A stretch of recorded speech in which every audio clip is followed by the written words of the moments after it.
Voyeurism is the act of gaining pleasure from watching strangers engage in activity of a sexual nature. If you get caught doing this, you'll be categorized as a pervert by the rest of society. This is one activity that's truly deemed unacceptable by billions of people. Even though it's an unwritten law that it's something one shouldn't do, there's always those that love to break the rules. However, if you like to touch your own genitals, people won't think you're an oddball. Matter of fact, they'll call it self-love, especially if you're a woman. A large majority of the population tend to do this while watching films. It's rare that you'll find someone pleasuring themselves to a movie directed by Michael Bay or Quentin Tarantino. Instead, they do so to directors who often remain unknown to the common folk. If you were to ask Nathaniel who directed his favorite films that he watched as a kid, he'll retort by saying Cal Jacobs. After all, these whole movies Cal made pretty much shaped most of his personality. Let me explain.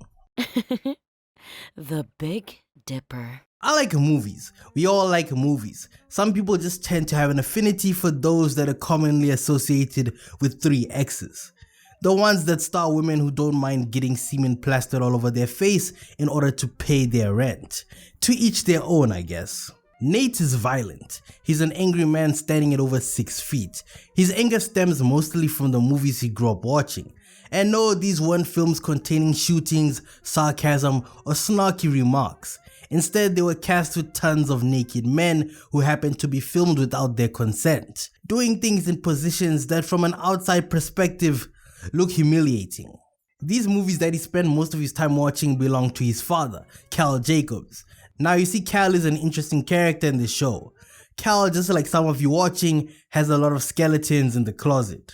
The striking thing about Mr. Jacobs is that he's hiding a secret that might further tear down his already broken family. Cal likes sleeping with other men. There's nothing inherently wrong with this, I suppose, except for the fact that his hobby all links back to the title of this video. Anger and rage are 2 words that share the same lane. However, the latter seems to be more associated with a more aggressive nature.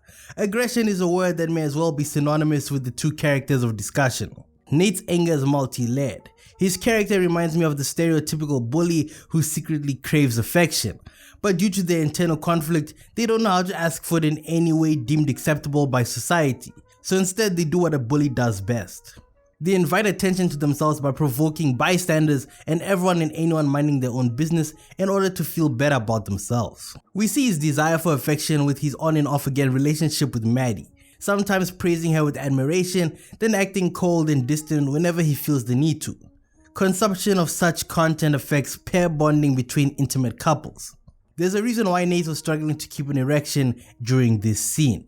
And there's a reason that throughout the first 2 seasons of the show, we never see an adult Cal Jacobs sleep with his wife. When Nate has one of his earliest encounters with Jules, he confronts her to make himself feel better. He asserts his dominance by confronting her for what appears to be no reason. Jules is the new girl in town, and to Nate, this basically means a brand new target to unleash his wrath on. Think of a predator in the wild pouncing on unsuspecting prey. A lion chasing down a gazelle and simply taunting it for the sake of pleasure. I once tweeted that Nate is a very relatable character. That post received some backlash, but I think people fail to grasp the depth of Euphoria's most notorious bully. Throughout the series, Nate has had his eyes on Jules, even taking up the identity of an entirely different person in order to lure her in and make her open up, only so that he can use this newfound information against her in the future. These are tactics similar to that of a wolf in sheep's clothing. Nate likes to wear the mantle of a hero and sit on his high horse and say she's been sending explicit media of herself, which is illegal due to her age at the time. Nate believes everyone around him must bend to his way of thinking simply because it's all a game of power and control. This need for control can be said to stem from the videos he's seen of his father sleeping with other men. From the snippets we've seen, these aren't sensual interactions. They're brutal. Think back to the episode where Jules meets Cal for the first time in the motel room. The look on her face shows nothing but agony. Cal's addicted to being dominant in other avenues such as the bedroom because deep down he knows his life is in shambles. I'll return to this later. For now, let's talk more about the patriarch of the Jacobs household. During Cal's adolescence, he had a friend that he cared for very much. Their brotherhood eventually blossomed into romance.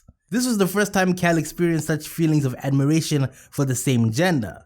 When we see him on screen, for the most part, he's a pretty closed off character. He rarely says anything, but I think this is all done deliberately. A common trait among serial killers is that they live double lives. Serial killers who happen to have a strong affinity towards necrophilia and crimes involving sex all share one thing in common. There's a viral video of Ted Bundy explaining that growing up he often spent a lot of time watching a genre of film that I can't say on YouTube. It starts with the letter P and ends with the letter N. In this video, he admits that he became desensitized to watching complete strangers touch each other while wearing absolutely nothing. He became so numb to the visuals that he ventured into the abyss, and like most people who find themselves in the deep end, they take a while to make their way back to shallow waters. That's if they never drown in the depths that they inevitably find themselves in. When I saw this clip of Ted Bundy, I thought it was rather bizarre until I realized that it's more normal than abnormal. Long story short, I knew of a girl in college who confessed to me out of nowhere that at her previous institution, she would spend many of her nights partaking in voyeurism. She even explained how intense adult films came across as vanilla to her. Almost every scenario that involved her, somehow the conversation would manage to find itself flirting with innuendos and love-making undertones. It only dawned on me a couple of months later that what she meant is that she consumed so many of these videos that now she had an exclusive appetite for barbaric adult films. The human brain sends signals to the rest of the body as well as its own cortex that there needs to be an increase to the threshold of any activity in order to elicit any type of feeling. That's how addictions form, for better or for worse. If you smoke 3 times a day, 7 days a week, the dopamine from the nicotine will eventually be ineffective. You'll stay chasing the first buzz you felt when the nicotine first entered your bloodstream. Meaning you may have to increase the frequency at which you smoke or up the percentage of nicotine, aka buying more potent cigarettes. If you pay close attention to the scene of Nate watching his dad's movies, you'll see that there's quite a bit of them.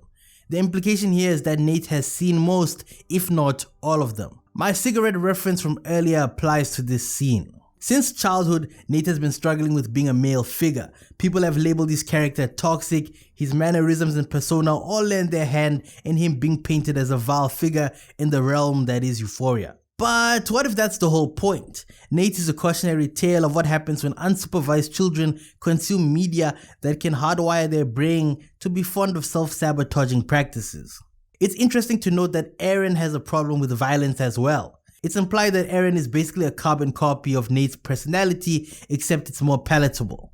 What I inferred from the iconic confrontation scene is that Aaron is basically the premature version of Nate, despite being a couple of years his senior. Aaron is never seen to do anything wrong, but when Cal confronts him for his search history, the look on his face suggests that he too is heading down a path similar to his younger brother. As cliche as it sounds, the apple doesn't fall far from the tree. Sam Levinson has never shied away in admitting that Euphoria is a series that is drawn off of his own personal experience. The main character serves as a glimpse into the mind of Sam. He has stated before that he once dabbled in drug use and it almost ruined his life. Drug use happens to bring a plethora of problems. One of these tends to be lack of functionality in poor discipline, specifically discipline involving intercourse. Nate and his father serve as a warning of what may happen if you let your lust for power and dominance fly too close to the sun. You'll meet the same fate as Icarus, but if you're lucky enough, you might come crashing down. But even if you do manage to get back up on your feet, the damage has already been done. A lot of people like to dog on the creator of Euphoria for sometimes writing characters in this show from a somewhat misogynistic point of view. The perfect example of this is Cassie. The fan base often makes jokes saying Sam needs female writers, but of course asking Sam to hire female writers is like asking Stevie Wonder to open his eyes. But I think there's something more authentic about Sam writing from his own experience. I don't think anyone else could write Nate the way he is. Sam is very meticulous with the way he writes each character in the show. Yeah, some habits may seem rather off-putting, but at the same time all of this is what makes Euphoria, Euphoria. Sam is basically telling the audience that if you're showing similarities to Nate, you need to seek help or you might end up being the next Richard Ramirez. Then he raped Khan's girlfriend, boasting, "I'm the one they're writing about," and forcing her to say, "I love Satan."